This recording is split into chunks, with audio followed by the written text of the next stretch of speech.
Às vezes o problema é que nós pensamos que Deus é só misericórdia e que, portanto, Ele fez um plano de salvação para salvar o mundo todo, porque Ele queria mostrar a sua misericórdia, a sua graça e o seu amor. E a gente esquece que Deus é santo e que Ele quer revelar não somente a sua misericórdia, mas Ele quer revelar a sua santidade, a sua justiça e a sua ira. Por isso que Ele não salvou, Ele não deu a sua misericórdia à humanidade toda, mas Ele deu a quem Ele quis dar. Nesses em quem Ele revela a sua misericórdia, esses são vasos para a glória de Deus, o que Ele chama de vaso de honra, que na eternidade serão exemplos ou o reflexo da misericórdia e do amor de Deus em salvar pecadores, enquanto que os que se perdem, eles estarão mostrando a ira de Deus sobre aqueles que cometem o pecado, não se arrependem e andam nos seus próprios caminhos e recebem o que é justo pelos seus pecados. Muitos têm dificuldade em aceitar a verdade da soberania de Deus. O ser humano, em sua arrogância, gosta de pensar que controla o próprio destino, que pode resistir à vontade divina ou até impor suas escolhas diante do Criador. Mas o apóstolo Paulo, em Romanos capítulo 9, nos lembra de uma realidade inescapável. Ninguém pode resistir ao plano de Deus. Essa soberania não é tirania, mas expressão do governo justo, santo e perfeito do Senhor sobre todas as coisas. Ele é o oleiro e nós somos o barro. Ele molda, dirige e cumpre seus propósitos conforme sua vontade. Nenhum poder humano, nenhuma rebelião espiritual e nenhuma força no universo pode frustrar aquilo que Ele determinou. Ao mesmo tempo, essa verdade nos confronta e nos consola. Confronta, porque nos mostra que não somos autônomos e que a vida não está sob nosso comando. Consola, porque nos dá a certeza de que nossa história não está solta ao acaso, mas está firmemente nas mãos daquele que reina sobre céus e terra. É sobre essa verdade profunda e muitas vezes mal compreendida que vamos refletir hoje, através do ensino do pastor Augustus Nicodemos. Você vai entender por que a soberania de Deus é inabalável e como ela se manifesta de forma prática na vida dos crentes. Antes de seguirmos para a mensagem, aproveite para se inscrever no canal, ativar as notificações e deixar nos comentários de qual cidade você está nos assistindo. É uma alegria saber até onde essa palavra tem chegado. O capítulo é extenso, eu não vou ler todo. Nós iremos fazendo a leitura à medida que a exposição prossegue. Meu tema nessa manhã é a soberania de Deus. E como nós dissemos, a Bíblia fala dos atributos de Deus que definem ou explicam ou revelam o que Deus é, não a partir de temas ou situações abstratas, mas sempre no relacionamento de Deus com os homens. E quando a soberania de Deus é ensinada na Bíblia, é geralmente em relação à sua atitude para com a sua criação, particularmente o homem. O termo soberania é tirado, quando ele aparece, ou o conceito de Deus como rei, é baseado no sistema de monarquia absoluta, ou soberania do rei, que era bastante conhecida no Antigo Oriente, ambiente no qual a Bíblia foi escrita. Falar de Deus como soberano significa se referir a Ele como o grande rei, o rei supremo de todo o universo, que governa todas as coisas de acordo com o seu querer e sua vontade.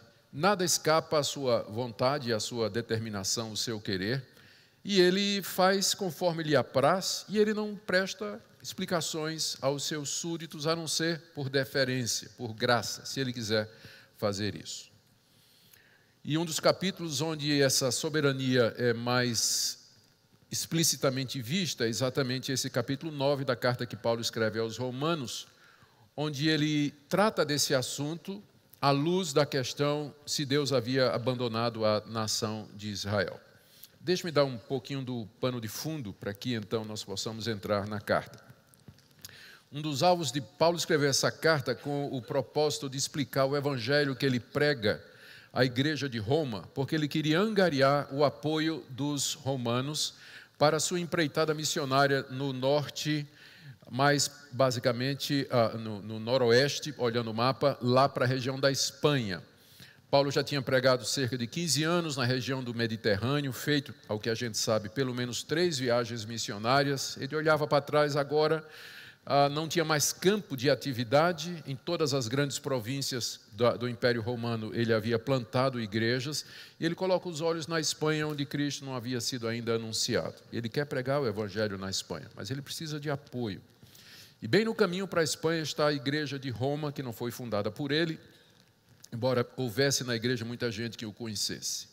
Os planos de Paulo era, depois de ministrar uma oferta para os pobres de Jerusalém, pegar um navio e ir para Roma e ali estar com a igreja por um tempo, ficar com eles, ministrar a eles e, com o apoio deles, prosseguir rumo à Espanha para ali anunciar o Evangelho. O problema é que, como eu disse, a igreja não conhecia Paulo e havia muitos questionamentos a respeito de Paulo, particularmente de judeus convertidos ao cristianismo, mas que ainda mantinham as tradições judaicas como obrigatórias e que falavam de Paulo como um judeu apóstata, que negava a lei de Moisés, que falava mal do templo, que proibia os judeus de se circuncidarem, que ensinava que a lei havia passado e que tinha intenções mercenárias com tudo isso.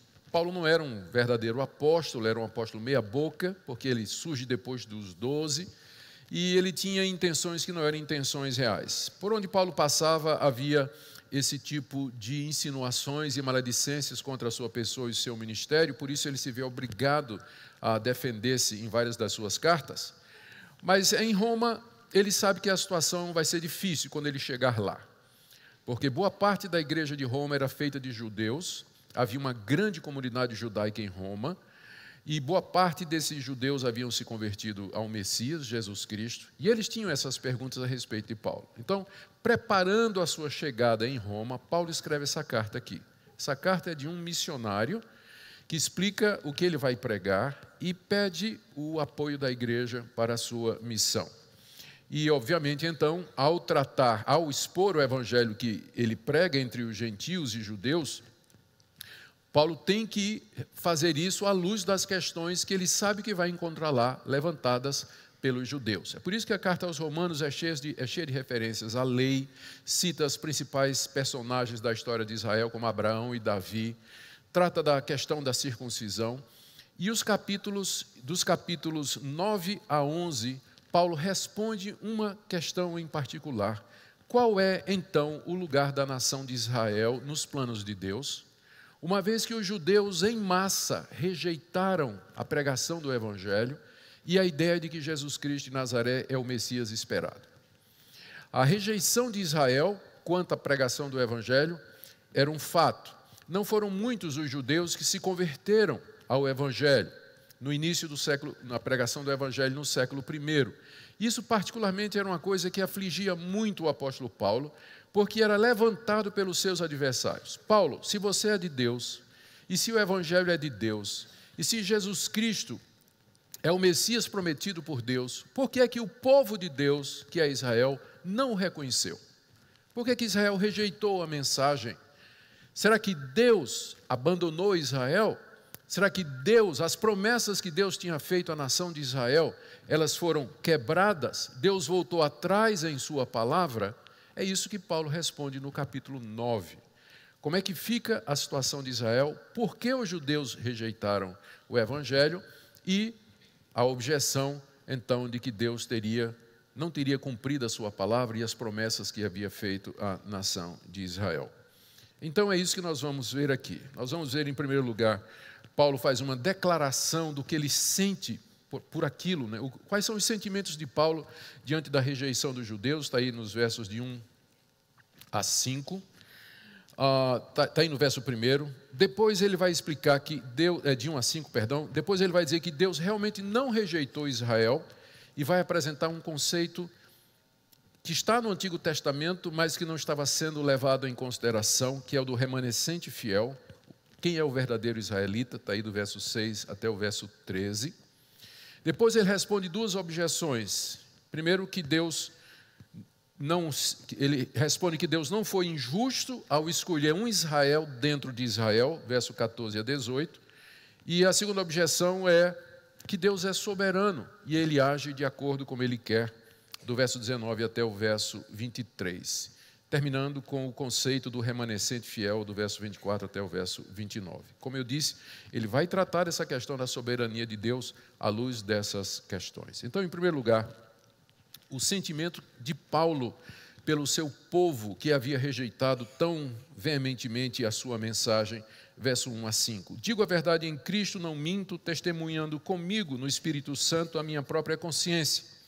Tenho grande tristeza e incessante dor no coração, porque eu mesmo desejaria ser anátema, separado de Cristo, por amor de meus irmãos, meus compatriotas segundo a carne. São israelitas, pertence-lhes a adoção e também a glória, as alianças, a legislação, o culto e as promessas. Deles são os patriarcas e também deles descende o Cristo segundo a carne, o qual é sobre todos, Deus bendito para todos sempre. Amém. Paulo começa com um juramento no verso 1, dizendo que diante de Deus, com o Espírito Santo testemunhando na sua consciência, ele vai dizer a verdade que ele sente.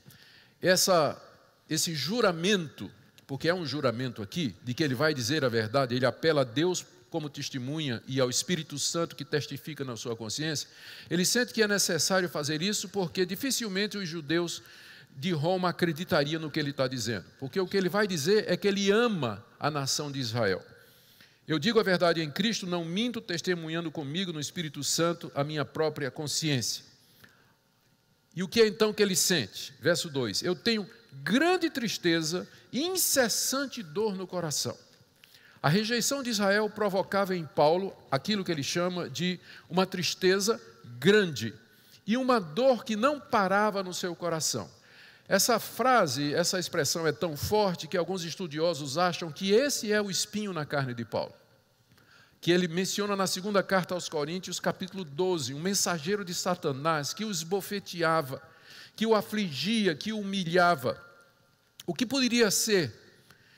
No meio das muitas especulações, essa é uma possibilidade real, que esse espinho na carne, essa dor incessante e angústia profunda, era exatamente o sentimento de Paulo pela rejeição que os judeus manifestavam contra a pregação do Evangelho e contra Jesus como sendo o Messias esperado.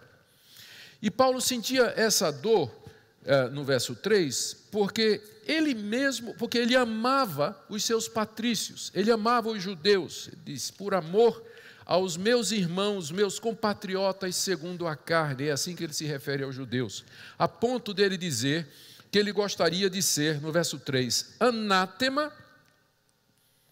Anátema significa maldito.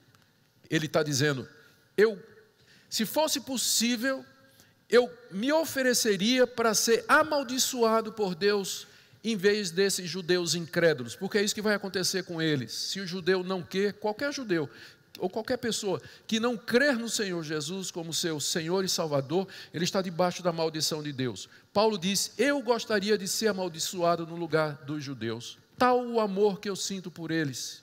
E não somente isso, verso 3, eu queria ser separado de Cristo, por amor a eles.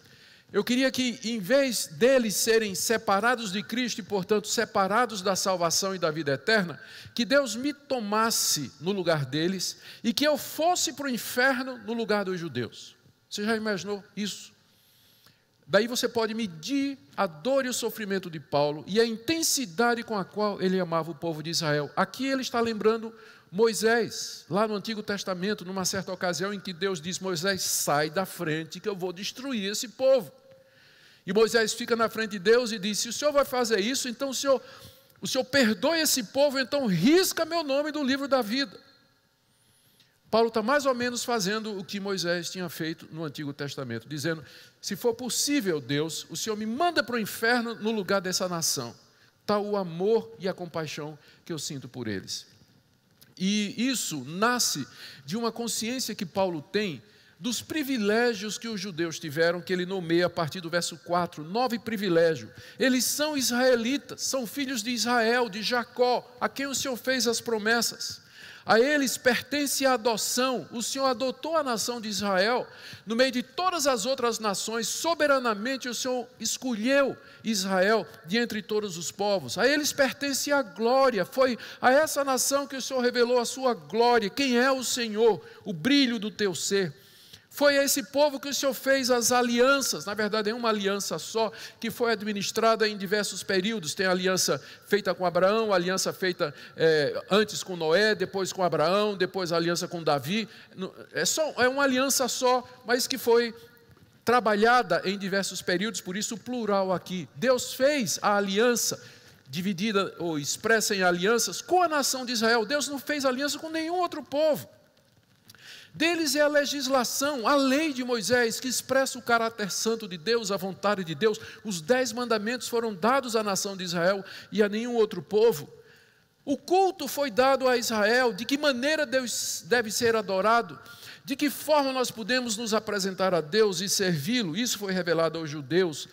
Deles são as promessas que Deus fez da vinda do Messias, da vida eterna, do reino messiânico, do novo céu e da nova terra. Todas as promessas foram feitas à nação de Israel. Deles são os patriarcas, Abraão, Isaque e Jacó, a quem Deus deu todas essas promessas, e também deles descende o Cristo, o qual descende o Cristo segundo a carne, ou seja, Cristo é da linhagem de Davi, de Abraão, e remontando até Adão. O Cristo veio segundo a carne dos judeus no seu lado humano. Cristo que é, sobre todos, Deus bendito para todo sempre. Só uma nota de rodapé, essa é uma das passagens que mostram a divindade de Cristo, como Paulo se referia a Cristo como sendo Deus. Ele, segundo a carne, é descendente dos patriarcas, mas ele é Deus bendito para todo sempre. Amém. Então, nessa primeira parte, Paulo expressa o sentimento que ele tem pelos judeus. E aí, então, inevitavelmente vem a pergunta: se Deus fez todas essas promessas, 9 privilégios enunciados aqui, o que aconteceu? Falhou a palavra de Deus? As promessas que Deus fez, então, falharam? A aliança foi quebrada? Como é que a gente explica, então, que Israel voltou as costas para Deus? A resposta de Paulo, do verso 6 até o verso 13, é surpreendente. Ele responde dizendo que há um Israel dentro do Israel, que nem todo judeu é de fato, nem todo descendente de Abraão de fato é israelita, mas há um remanescente espiritual eleito por Deus, em quem todas essas promessas e privilégios se cumprem. Vamos ver isso aí do verso 6 a 13 e acompanhe a leitura. E não pensemos que a palavra de Deus haja falhado, porque nem todos os de Israel são de fato israelitas, nem por serem descendentes de Abraão são todos seus filhos, mas, e aí ele cita Gênesis 21, 12, em Isaque será chamada a tua descendência. Isto é, esses filhos de Deus não são propriamente os da carne, mas devem ser considerados como descendência os filhos da promessa. Porque a palavra da promessa é essa, citação agora de Gênesis 18, 10. Por esse tempo virei e Sara terá um filho. E não ela somente, mas também Rebeca, ao conceber de um só Isaque, nosso pai.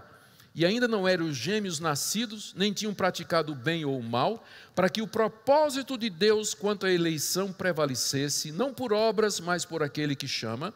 Já fora dito a ela, o mais velho será servo do mais moço. Como está escrito, amei Jacó, porém me aborreci de Esaú. A resposta de Paulo é essa: as promessas de Deus não falharam, a sua palavra não caiu ao chão, porque na verdade todas estas coisas, essa aliança, ela foi feita com o descendente espiritual, com o remanescente fiel, com o verdadeiro Israel. Essa é a declaração dele aqui, essa conceituação que ele faz do verdadeiro judeu nos versos 6 e 7. Ele diz, não pensemos que a palavra de Deus haja falhado. Por quê? Porque nem todos os de Israel são de fato israelitas. Essa é uma distinção importante. Há um Israel dentro do Israel étnico, do Israel biológico, Dentro dele existe um Israel espiritual, e é com esses neles que a palavra de Deus se cumpre, de salvação, de vida eterna, de redenção, de reino milenar, de ver a glória de Deus e de viver eternamente. Verso 7, nem por serem descendentes de Abraão, são todos seus filhos. Paulo introduz aqui o conceito de uma descendência espiritual de Abraão. Abraão teve filhos biológicos, mas aqui o que Paulo diz é que Deus, o pacto de Deus e que o acordo de Deus e o projeto de Deus é com os descendentes espirituais de Abraão. Veja como ele já tinha feito essa distinção. Abra aí no capítulo 2, quando ele está falando dos judeus, ele diz no verso 28, não é judeu quem é apenas exteriormente, e nem é circuncisão a que é somente na carne. Porém, judeu é aquele que é interiormente, e circuncisão a que é do coração no espírito, não segundo a carne, e cujo louvor não procede dos homens, mas de Deus. Já no capítulo 2, Paulo havia feito essa distinção, que ser judeu não é uma questão biológica, mas é um estado espiritual. O judeu verdadeiro é aquele que é circuncidado no coração, e cujo louvor procede do Espírito e não da lei, procede da fé em Cristo Jesus e não das obras da legislação mosaica. Ele está voltando a esse assunto aqui para explicar por que a palavra de Deus não falhou. Não falhou não, poderia parecer, porque o Israel biológico, étnico, todo em massa, ou a grande parte, negou o Messias. Mas havia alguns no meio de Israel que não fizeram isso, como o próprio Paulo. E muitos outros judeus que se converteram. Estes são os verdadeiros filhos de Abraão, estes são os verdadeiros israelitas. E aí, Paulo prova isso com 2 episódios tirados da história dos patriarcas. O primeiro episódio tem a ver com o nascimento e o chamamento de Isaque, está aí do verso 7 até o verso 3. No final do verso 7, depois de ter dito que nem todos os descendentes de Abraão são seus filhos, ele cita então Gênesis 21, 12, em Isaque será chamada a tua descendência. Paulo está se referindo àquele episódio na história de Abraão, depois que ele e Sara resolveram tomar um atalho para terem um filho, uma vez que Abraão já era velho e Sara, sua mulher, era estéril. Entra então em cena a serva egípcia chamada Agar, através de quem Sara pensou que poderia ter um filho, em quem se cumprisse as promessas que Deus havia feito a Abraão. Deus tinha dito a Abraão, você vai ter uma descendência numerosa, e dessa descendência virá aquele que vai salvar o mundo. Nele serão benditas todas as nações da terra. Abraão não tinha filhos, Sara era estéril, entra Agar. Nasce um filho da relação de Abraão com Agar, que é Ismael. E Abraão pensava que Ismael seria o herdeiro, seria aquele descendente prometido, em que Deus cumpriria as suas promessas. Só que a uma certa altura, então, nasce Isaque, nasce segundo a promessa, nasce de Sara, de maneira miraculosa. E Abraão queria manter os 2 filhos até um dia em que Deus disse, manda Ismael embora. Manda Ismael embora, o filho da escrava, porque não é ele que vai ser o seu herdeiro. Os 2 eram filhos de Abraão, Ismael e Isaque. Só que um nasceu segundo a carne, que foi Ismael, aquele arrumadinho para ter um filho, e o outro nasceu miraculosamente segundo a promessa, que era Isaque, filho de Sara, a legítima esposa de Abraão. Deus veio a Abraão e disse essas palavras aqui, em Isaque e não Ismael, ainda que Ismael fosse o mais velho, mas em Isaque será chamada a tua descendência. Conclusão de Paulo no verso 8, isto é, os filhos de Deus não são propriamente os da carne, mas devem ser considerados como descendência os filhos da promessa. Já no episódio de Ismael e Isaque, Deus já tinha começado a fazer uma distinção. Ele soberanamente escolheu Isaque para ser o filho da promessa, o herdeiro das promessas, mesmo que Ismael fosse filho de Abraão e fosse o primogênito. Mas Deus disse, é Isaque. A conclusão de Paulo é que, portanto, dentro da descendência de Abraão, você tem os filhos biológicos e aqueles que ele chama aqui dos filhos de Deus. Estes são os descendentes de acordo com a promessa. E que promessa é essa? E aí ele vem, está aí no verso 9. A palavra da promessa é essa. E ele cita Gênesis 18:10, que foi quando Deus deu aquela promessa a ele: por esse tempo virei e Sara terá um filho. Essa foi a promessa que Deus fez a Abraão, cumpriu-se com o nascimento de Isaque, e era por Isaque então que a descendência de Abraão deveria ser contada. O que Paulo quer provar aqui, que dentro dos descendentes de Abraão, nem todo descendente de Abraão de fato é israelita, é judeu, mas aqueles que vêm segundo a linhagem da promessa. Segunda prova que ele tira da soberania de Deus em escolher um povo de entre a nação de Israel para ser seu, é do episódio referente a Isaque e Rebeca. No verso 10 ele diz: e não ela somente, não somente Sara, mas também Rebeca. Rebeca era a esposa de Isaque, filho de Abraão e que era pai de Jacó. Não somente ela, mas também Rebeca, ao conceber de um só Isaque, nosso pai. E não eram gêmeos nascidos, nem tinham praticado o bem e o mal, para que o propósito de Deus quanto à eleição prevalecesse, não por obras, mas por aquele que chama. Já fora dito a ela: o mais velho será servo do mais novo. Aqui é um episódio que está lá em Gênesis 25. Rebeca também era estéril. Isaque orou por ela durante muitos anos. Quando ela engravidou, a oração de Isaque era muito poderosa, já foi de gêmeos que ela engravidou. Já era de gêmeos. Passado um tempo, os meninos estavam brigando na barriga da mãe. Ela sentia o chute para todo lado, né? É natural que o bebê chute, mas ali estavam se chutando, né? Os dois estavam brigando já no ventre da mãe. E ela consultou a Deus: Deus, por que isso está acontecendo? E a resposta que Deus deu a ela é que tem 2 nações no teu ventre, 2 povos sairão de ti.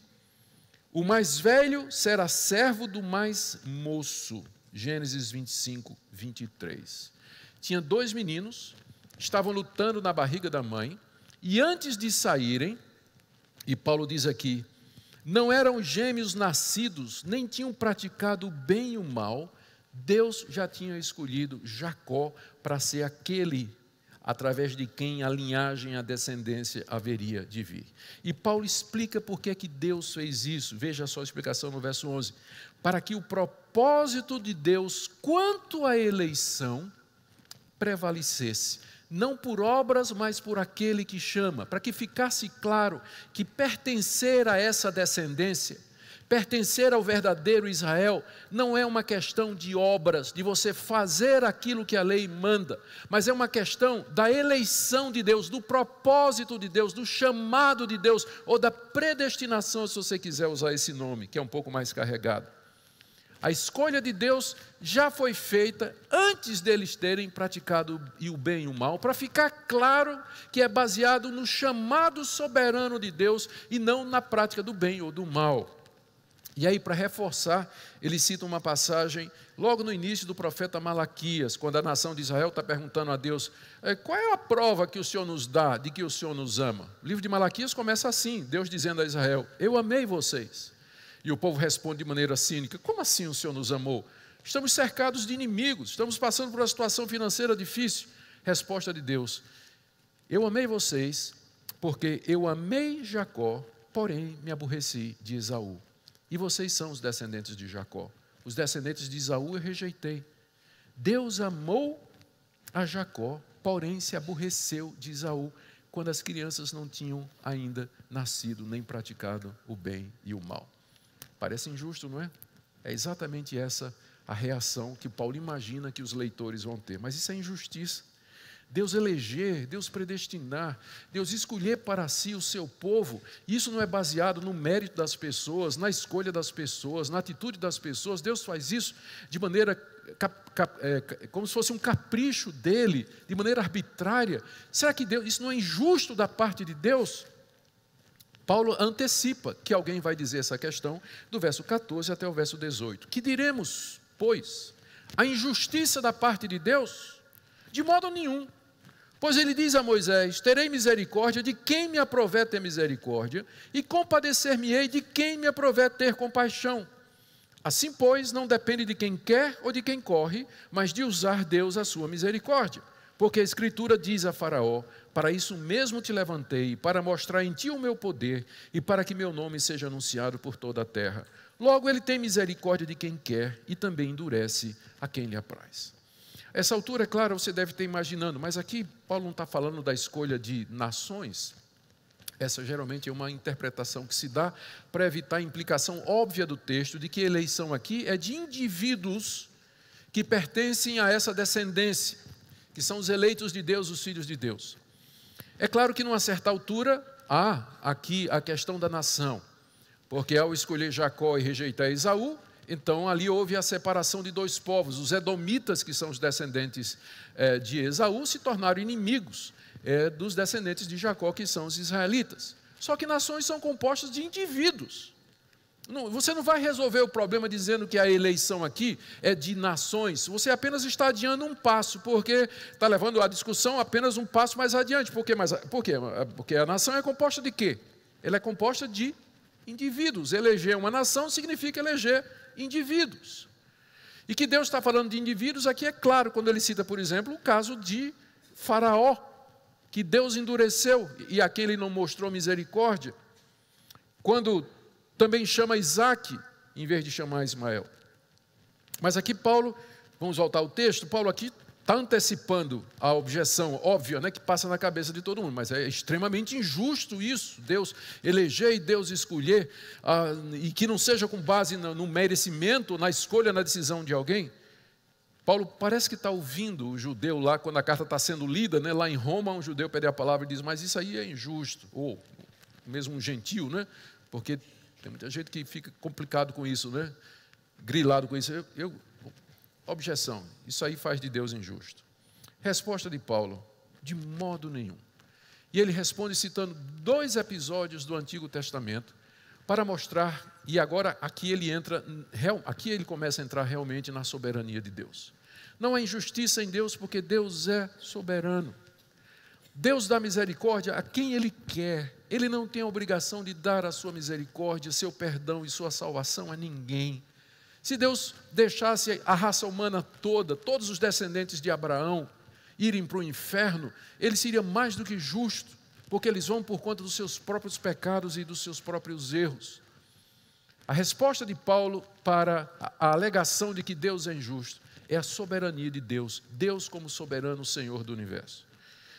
2 passagens do Antigo Testamento para provar isso. Primeiro, o episódio em que Moisés, animado pelos sinais, encorajado pelos sinais favoráveis que Deus tinha dado a ele, vai um passo e diz, Deus, eu quero ver a tua glória. Mostra-me quem tu és, eu quero contemplar-te plenamente. Resposta de Deus, você não vai poder ver a minha face, porque ninguém viu a minha face e viveu. Mas eu vou passar diante de ti e vou proclamar a minha glória. E Deus passa adiante de Moisés e diz, verso 15, terei misericórdia de quem me aprouver ter misericórdia, e compadecer-me-ei de quem me aprouver ter compaixão. Foi isso que Deus disse a Moisés. Moisés, eu tenho misericórdia de quem me apraz.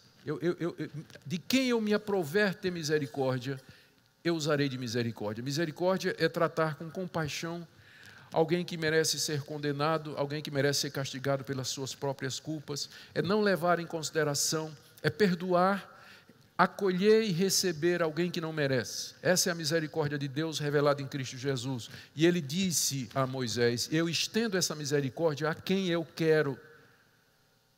Não é quem merece, não é quem fez por merecer. Conclusão de Paulo no verso 16. Assim, pois, se Deus dá sua misericórdia a quem lhe apraz, ele tem compaixão de quem ele quiser, significa que não depende a salvação, o pertencer ao povo eleito de Deus, o ser filho de Deus, não depende de quem quer ou de quem corre.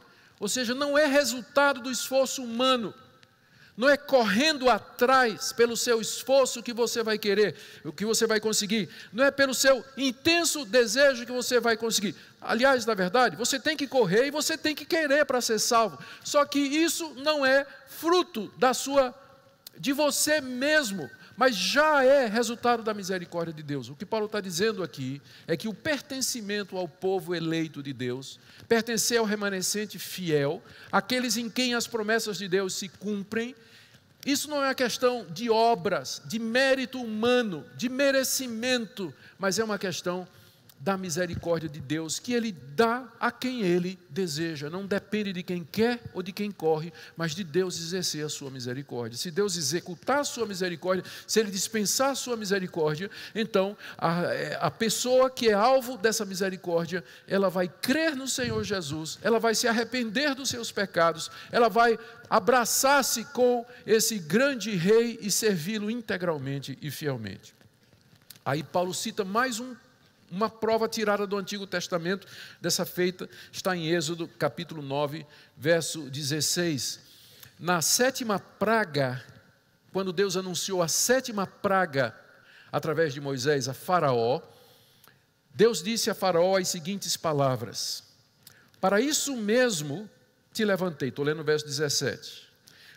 Para isso mesmo te levantei, para mostrar em ti o meu poder, e para que meu nome seja anunciado por toda a terra. Vocês se lembram da história? Moisés foi ao Egito anunciar e dizer ao faraó: deixa meu povo ir. Isso é o que diz o Senhor, o Todo-Poderoso. Eu sou o que sou.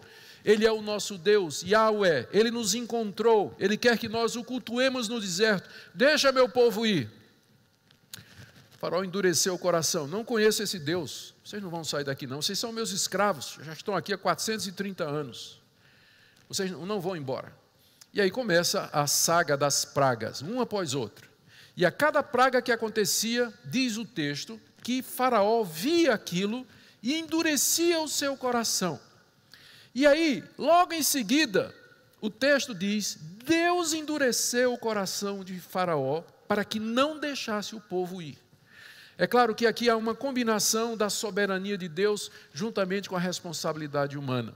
Deus endureceu o coração de Faraó, por isso Faraó se endureceu. E porque ele endureceu o seu coração, Deus o endureceu mais ainda. Deus o endureceu mais ainda. E com que objetivo Deus endureceu o coração de Faraó para que não deixasse o povo ir? Porque cada vez que Faraó endurecia o coração, Deus mostrava a sua glória, seu poder e o seu juízo sobre os deuses do Egito, mandando mais uma praga sobre eles. É o que Paulo está dizendo aqui. O que é que Deus disse a Faraó? Eu te levantei como Faraó e como Faraó endurecido, para mostrar em ti o meu poder, porque toda vez que você diz não para a saída do meu povo, eu mostro como eu sou poderoso, dominando os elementos, mandando praga e peste contra vocês e executando meus juízos contra seus deuses. E para que através disso o meu nome seja anunciado por toda a terra. Porque a história do Êxodo, de como Deus tirou aquele povo do Egito por meio de sinais e prodígios, se tornou conhecido de todo o mundo daquela época. E o nome de Deus foi exaltado e glorificado. Para a glória do seu nome, Deus endureceu o coração daquele rei. Conclusão de Paulo no verso 18. Logo, ele tem misericórdia de quem quer, como disse a Moisés, e também endurece a quem ele quer, como fez com Faraó. Porque ele tem o propósito de, em tudo isso, tanto em exercer a misericórdia, como em mostrar a sua glória, como em endurecer. O alvo de Deus sempre é mostrar a sua glória. E ele faz isso soberanamente. Isso é feito soberanamente, diz o apóstolo Paulo. Agora ele imagina, já vamos para a terceira parte da mensagem, não é, do texto.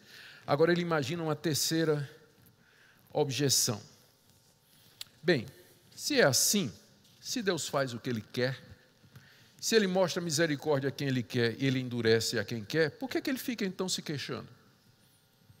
Por que Ele se queixa então de que Israel não acreditou no Messias? Por que Ele se queixa? Olha aí, do verso 19 até o verso 23. Tu, porém, me dirás. Paulo já está imaginando que essa pergunta é a próxima pergunta na lógica, né? Na sequência do pensamento, é a próxima pergunta. Tu, porém, me dirás, o tu aqui é o leitor lá de Roma. Tu, porém, me dirás, de que se queixa ele ainda? Pois quem jamais resistiu à sua vontade? Quem és tu, ó homem, para discutires com Deus? Porventura pode o objeto perguntar quem o fez, por que me fizeste assim? Ou não tem o oleiro direito sobre a massa para do mesmo barro fazer um vaso para honra e outro para desonra? Que diremos, pois, se Deus, querendo mostrar sua ira, e dar a conhecer o seu poder, suportou com muita longanimidade os vasos de ira preparados para a perdição, a fim de que também desse a conhecer as riquezas da sua glória em vasos de misericórdia, que para a glória preparou de antemão. A objeção é clara. Por que que Deus se queixa se alguém não crê em Jesus Cristo? Por que que Deus se queixa se a nação de Israel foi rebelde contra ele, contra o Evangelho? Por que que Deus reclama desse tipo de coisa, uma vez que ninguém resiste à sua vontade, Paulo, conforme você está dizendo? Eu estou lendo aqui o verso 19. Quem resiste à vontade de Deus? Ora, se a vontade de Deus é irresistível, por que que ele ainda cobra as suas criaturas? Por que que ele exige ainda de nós obediência? A resposta de Paulo não é uma resposta que... Ele não responde diretamente à pergunta, mas ele vai na atitude que está por detrás desse tipo de pergunta. Quando ele diz assim: quem é você para discutir com Deus? Quem é você para discutir com Deus? Ou seja, ele não está respondendo, ele está indo na motivação, no que vem atrás. O que está atrás é uma pessoa que não se curva. Essa pergunta é originada de alguém que não se curva diante da soberania de Deus, que tem um conceito errado de quem é Deus e de quem Ele é. Alguém que acredita na sua autonomia, que acredita que Deus não pode fazer o que Ele quer, que Ele tem que simplesmente aceitar e acatar tudo aquilo que os homens decidem, e que Deus é injusto quando Ele dá uma coisa a um e não dá a outra, e quando Ele faz tudo isso porque quer e sem dar explicação, por que que Ele se queixa? Então, o que Paulo está vendo aqui nessa pergunta não é tanto o mérito da questão, porque ela tem um certo mérito, é uma pergunta justa, pode ser feita, mas ele vê a atitude por detrás. Aqui ele entra na atitude. Quem é você para discutir com Deus? E aí ele usa uma metáfora que é tirada também do Antigo Testamento, está lá no profeta Jeremias. Porventura, pode o objeto perguntar a quem o fez: por que me fizeste assim? Como se dissesse ao homem: ponha-se no seu lugar. Você é uma criatura. Você é limitado. O Deus que lhe fez é infinito. Ele é Senhor absoluto de todas as coisas. Como é que você pode questionar a Deus? Pode a criatura questionar o Criador? E ele expande a metáfora agora para a figura do oleiro. Ou não tem o oleiro direito sobre a massa para do mesmo barro fazer um vaso para honra e outros para desonra? O oleiro pega uma massa de barro. Naquele tempo, né, o oleiro trabalhava com aquela máquina que até hoje, né, aquilo era feito no pé, girava, ele colocava o bolo de massa ali, e aí ele dava a forma que ele queria, a massa que sobrava, ele pegava e dava a forma que ele queria, fazia um outro vaso. O primeiro vaso poderia ser um vaso de flores. O outro vaso poderia ser um vaso para colocar lixo. Vieram da mesma massa, mas Deus deu a eles propósitos distintos. Um vaso para honra, que vai ser colocado na sala, cheio de flores, vai embelezar, vai trazer o seu perfume a todos que entrarem. O outro vai ficar no canto, é um vaso onde vai ser jogado lixo e tudo mais, um vaso para desonra. Eu uso a palavra pinico, mas é muito pesado, né? Eu preferi usar lixo, vaso para lixo aqui. Veio do mesmo barro, mas a intenção do oleiro, o propósito do oleiro, é que deu funções distintas e destinações diferentes para aqueles dois vasos que foram tirados do mesmo bolo de massa. Paulo usa exatamente essa figura para dizer que Deus, da massa da humanidade, Ele faz vasos para honra e vasos para desonra. E Ele faz, veja só que a diferença aqui. Ele diz primeiro que Deus tem o direito de fazer isso, verso 21. Não tem o oleiro direito sobre a massa, para do mesmo barro fazer um vaso para honra e outro para desonra? Tem. Ele tem o direito de fazer isso. Deus tem o direito de fazer isso porque Ele é soberano, Ele é o Criador de todas as coisas. Verso 22, Paulo dá agora a explicação que ele não tinha dado a princípio. Ele primeiro foi na intenção, agora ele vai dar a explicação. O que diremos? Qual vai ser a nossa argumentação? Qual vai ser a nossa reação? Se Deus E aqui ele vai dizer porque é que Deus faz vasos de ira, ou vasos para a desonra. Se Deus, querendo mostrar a sua ira e dar a conhecer o seu poder, suportou com muita paciência os vasos de ira preparados para a perdição. A razão pela qual Deus fez vasos para um uso desonroso é que Deus queria mostrar a sua ira em castigar pecados. Os vasos preparados, os vasos de desonra preparados para a perdição, são aqueles homens que Deus deixou andarem, aquelas pessoas que Deus deixou na sua soberania, que Deus não exerceu misericórdia e até endureceu, aqueles em quem Deus não quis exercer misericórdia e que, portanto, vão andar nos seus caminhos errados, vão cometer os seus próprios pecados, vão ser incrédulos, vão voluntariamente rejeitar a Deus e Deus não vai exercer misericórdia com eles, porque Deus quer mostrar a seriedade do pecado e a sua justiça e a sua ira em castigar o pecado daqueles homens. Às vezes o problema é que nós pensamos que Deus é só misericórdia. E que, portanto, Ele fez um plano de salvação para salvar o mundo todo, porque Ele queria mostrar a sua misericórdia, a sua graça e o seu amor. E a gente esquece que Deus é santo e que Ele quer revelar não somente a sua misericórdia, mas Ele quer revelar a sua santidade, a sua justiça e a sua ira. Por isso que Ele não salvou, Ele não deu a sua misericórdia à humanidade toda, mas Ele deu a quem Ele quis dar. Nesses em quem Ele revela a sua misericórdia, esses são vasos para a glória de Deus, o que ele chama de vaso de honra, que na eternidade serão exemplos ou o reflexo da misericórdia e do amor de Deus em salvar pecadores, enquanto que os que se perdem, eles estarão mostrando a ira de Deus sobre aqueles que cometem o pecado, não se arrependem e andam nos seus próprios caminhos e recebem o que é justo pelos seus pecados. Essa é a explicação que Paulo diz aqui. Deus então preparou, esses foram preparados para a perdição pelos seus próprios pecados.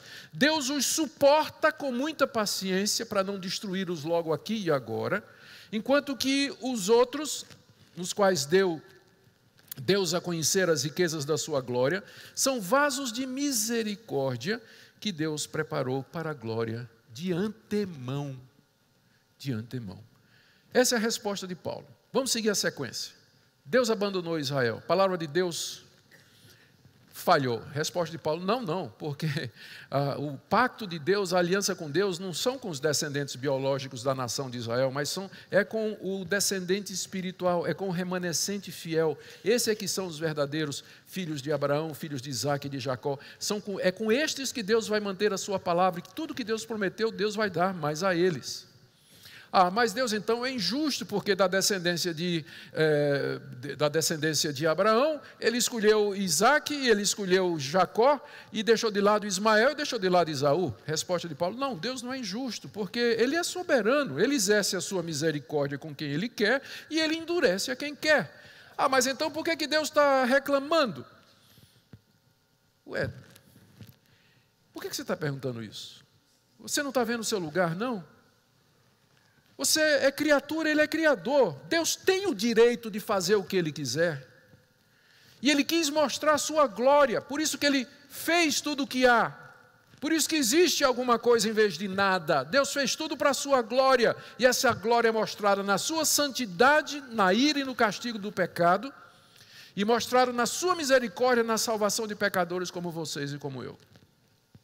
E aí agora Ele fecha do verso 24 até o verso 29, dizendo que esse é o verdadeiro povo de Deus, judeus e gentios que foram chamados pelo Evangelho. Esse é o verdadeiro descendente de Abraão, ou seja, gentios como nós, brasileiros, que cremos no Senhor Jesus, nós é que somos os verdadeiros descendentes de Abraão. Nós somos os descendentes de Isaac, os descendentes de Jacó. É conosco que Deus deu a aliança, nos deu o culto, nos deu a promessa. A igreja cristã verdadeira, essa é a continuidade do povo de Deus do Antigo Testamento, começando lá desde Adão até os nossos dias, passando por Abraão e assim por diante. Olha como Paulo prova isso no verso 24. Primeiro, no verso 23, ele falou dos vasos de misericórdia. Aí ele diz no verso 24, os quais somos nós. Eu, Paulo, que estou escrevendo, e vocês, igreja de Roma, a quem Deus chamou. Quando a Bíblia fala que Deus chama, é diferente de convite, viu? Diferente de convite. No convite você pode aceitar ou não. Mas na Bíblia, quando diz que Deus chama, chama eficazmente. Ele chama e a pessoa vem. É diferente, não é? Alguns acham que Deus convida. Sim, há um convite geral de Deus para a humanidade, mas Ele chama o eleito. E o eleito vem. Ele chama. Deus chamou não só de entre os judeus, mas também de entre os gentios. E aí Paulo cita 3 passagens do Antigo Testamento, na verdade 1, 2, 3, 4. Assim como diz em Oséias, verso 25, chamarei povo meu ao que não era meu povo, e amada a que não era amada. E no lugar em que se lhes disse, vós não sois meu povo, ali mesmo serão chamados filhos do Deus vivo. Ou seja, o profeta Amós já tinha antecipado que o povo de Deus não era somente a nação de Israel, mas que Deus chamaria de povo meu aquele que não era seu povo. Ou seja, Deus chamaria um povo de entre os gentios para, junto com os judeus crentes, compor o seu verdadeiro povo. No verso 26, no lugar em que se lhes disse, vós não sois meu povo, ali mesmo serão chamados filhos do Deus vivo. É outra citação de Oséias, capítulo 1, verso 10. Esse povo que não era considerado povo pelos judeus, que achavam que os gentios eram um povo, todo seria condenado, Deus diz, esse povo que é chamado de não meu povo, eles serão chamados filhos do Deus vivo. Isaías, verso 27, relativamente a Israel, dele clama Isaías, ainda que o número dos filhos de Israel seja como a areia do mar, o remanescente, esse descendente espiritual é que será salvo. Ou seja, a promessa de Deus não falhou, sua palavra não caiu, ela se cumpre no remanescente fiel. Verso 28, porque o Senhor cumprirá a sua palavra sobre a terra cabalmente e em breve. E Paulo cita finalmente Isaías, verso 29, se o Senhor dos Exércitos não nos tivesse deixado descendência, ter-nos-íamos tornado como Sodoma e semelhante a Gomorra. Então eu creio que não há muito mais o que dizer aqui, a não ser reafirmar o que diz o apóstolo Paulo. A resposta que Paulo dá para a aparente injustiça de Deus é de fato a sua soberania. Deus, nenhuma das promessas de Deus feitas a Abraão, Isaque e Jacó falharam, porque elas foram feitas e foram dadas ao remanescente fiel, à descendência, a um povo que era composto dos judeus crentes do Antigo Testamento e agora dos judeus crentes e dos gentios crentes que são chamados por Deus através do Evangelho. É por isso que Paulo quer ir para a Espanha pregar o Evangelho de Deus. Algumas conclusões aqui que eu quero trazer para terminar. Primeiro, a soberania de Deus é claramente ensinada na Bíblia. Esse é apenas um dos capítulos onde essa soberania de Deus em relação à humanidade é exposta de maneira mais clara. Mas do começo ao fim a Bíblia apresenta Deus como sendo Senhor absoluto da sua criação, que conhece todas as coisas, está presente em todo lugar. Um Deus que é imutável no seu propósito, como ouvimos o nosso irmão Joel Bick falar, e que não vai mudar nos seus decretos e na sua intenção. Isso a Bíblia ensina muito claramente. Você pode dizer que você tem dificuldades com essa doutrina, mas você não pode dizer que ela não é ensinada na Bíblia. Segunda coisa que aprendemos é que, como soberano, Deus faz o que Ele quer e nem sempre nos informa as suas razões. Deus nem sempre informa aos seus súditos o motivo pelo qual Ele faz coisas. Ele governa o mundo de acordo com o seu desejo, com a sua providência, os seus desígnios que frequentemente nos são secretos, que nos passam despercebidos. E nem por isso pense 2 vezes antes de acusar Deus de injustiça ou achar que Ele não está procedendo corretamente. Terceiro, Deus soberanamente chama os que Ele elegeu para a salvação, e nisso não há injustiça nenhuma, como o apóstolo Paulo diz aqui, porque Ele está exercendo a sua prerrogativa de soberano. E mesmo assim Ele não tem como soberano de exercer a sua misericórdia nem concedê-la a ninguém. E por último, fica claro que não há incompatibilidade nenhuma com a responsabilidade humana. Veja só o final do capítulo 9 que eu deixei para essa parte. Depois de dizer tudo isso, olha o que Paulo diz do verso 30 até o verso 33. Que diremos, pois? Que os gentios que não buscavam a justificação vieram a alcançá-la, Todavia, aqui decorre da fé. Israel, que buscava a lei de justiça, não chegou a atingir essa lei. Por que não? Em vez de dizer, porque Deus endureceu, ou porque Deus não exerceu misericórdia, olha o que é que Paulo diz. Porque não decorreu da fé, e sim como que das obras, porque eles tropeçaram na pedra de tropeço, como está escrito, eis que põe em Sião uma pedra de tropeço, rocha de escândalo, e aquele que nela crê não será confundido. No final do capítulo, Paulo diz, até aqui Paulo diz, que a rejeição de Israel é porque vê endurecimento sobre a nação. Mas aqui no final ele diz que Israel se perdeu porque buscou a salvação por obras e não pela fé. As duas coisas, mais uma vez, juntas, como nós vimos ontem no Salmo 139. A soberania absoluta de Deus e a responsabilidade de Israel. Os judeus que se perdem, eles vão porque eles tentam a salvação pelo seu próprio mérito. E não só o judeu, qualquer pessoa que tenta salvar-se pelo seu próprio mérito, ele vai ser condenado e vai ser perdido. E você não pode, se você for ao inferno, de lá do inferno você não vai poder levantar a mão e dizer, Deus, eu estou aqui de maneira injusta, eu estou aqui porque o Senhor me mandou para aqui. Você vai reconhecer lá no inferno, na presença de Deus, que você está lá com justiça, porque os seus atos merecem, pela sua rebelião, pela sua incredulidade, pela sua dureza de coração, pela sua impureza, pela sua idolatria. A soberania de Deus, ela não anula a responsabilidade humana, as duas aparecem aqui como sendo a causa da perdição de Israel. A eleição soberana de Deus, daqueles que haveriam de se salvar, e o fato de que Israel, pela sua própria vontade, buscou a salvação por obras e não pela lei. Eu tenho ainda 2 minutos para responder algumas coisas. Pastor, como é que eu sei que eu sou eleito? Porque eu estou vendo que essa é a coisa mais importante do mundo. Como é que eu sei que eu faço parte do descendente, do remanescente? A resposta é que Deus diz, Paulo diz aqui que Deus escolheu vasos de misericórdia, e que ele chama de vasos de honra, o que já implica que aqui nesse mundo os eleitos já vão viver uma vida honrada, uma vida de santidade. Você sabe que você faz parte dos vasos de misericórdia porque você vive uma vida de honra, de santidade, de fidelidade, de pureza. Se existe em seu coração, se existe em você o desejo de viver uma vida santa, de agradar a Deus, de servir a Deus, você tem aí um dos sinais mais claros de que de fato você faz parte desse povo eleito de Deus. Também Paulo diz aqui que essa salvação, ela vem pela fé em Cristo Jesus.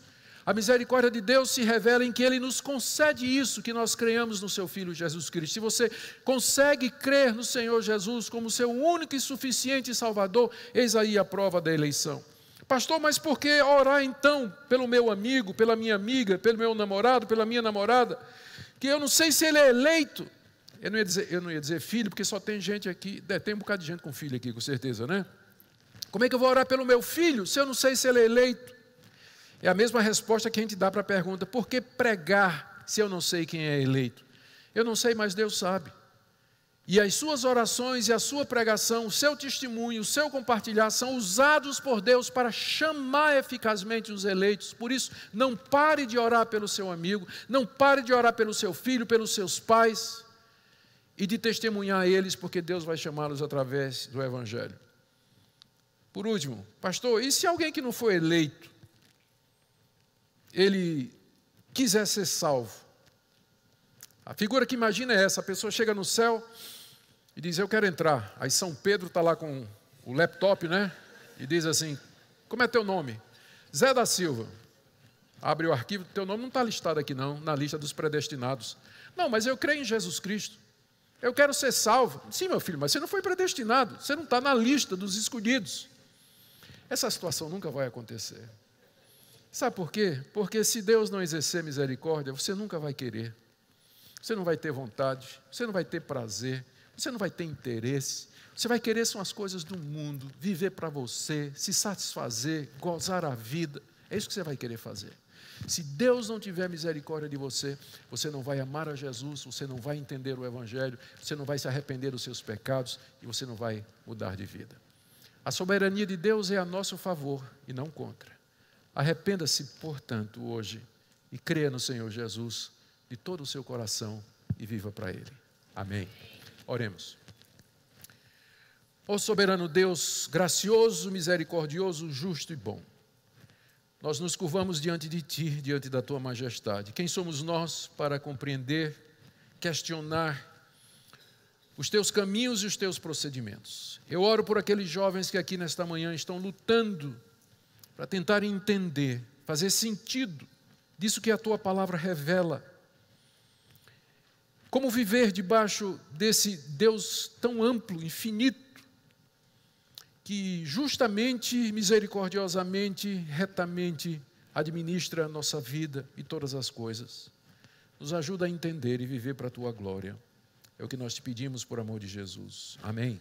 A soberania de Deus é uma das verdades mais profundas e, ao mesmo tempo, mais desafiadoras da fé cristã. Paulo, em Romanos capítulo 9, mostra que Deus age de acordo com a sua vontade eterna e que nada nem ninguém pode frustrar os seus planos. Quando olhamos para a história da salvação, vemos que Ele escolhe, chama, endurece corações e cumpre seus propósitos sem depender da vontade humana.